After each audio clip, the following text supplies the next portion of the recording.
Hello students. Today we will be going over the 3.5 suggested practice problems. For our first problem, we had 5 minus y if y equals 4. The first step of this would be to plug in and substitute our value of 4 in for our y. This would become 5 minus 4. We'd solve that, do our subtraction, and end up with an answer of 1 for this problem.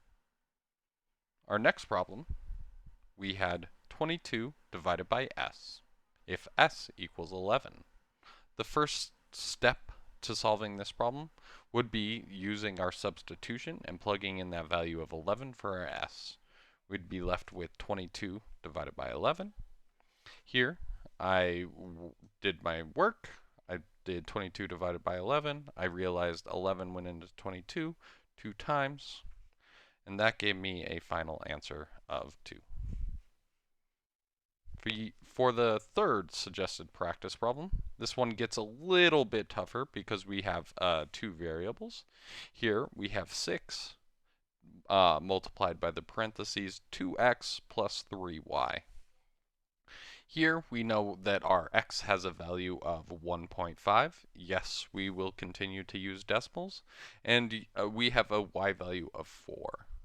So to start this problem, I'm going to have to do 2 substitutions.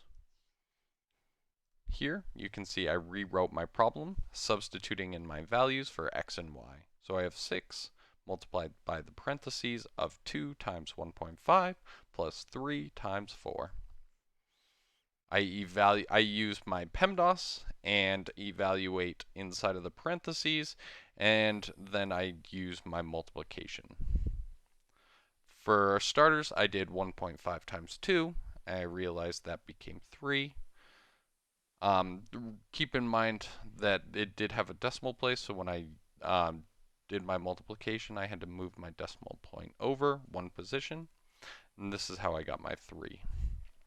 I then realized I have another set of evaluating to do inside my parentheses. I have to multiply 3 times 4, so I am left with 6 times the parentheses of 3.0 plus 12. Using my PEMDAS, I know I need to work inside of my parentheses first. So I add 3.0 plus 12. That gives me 15. I'm left with 6 multiplied by the parentheses of 15. Remember, if we ever have a number on the outside of parentheses, we multiply that number into the parentheses.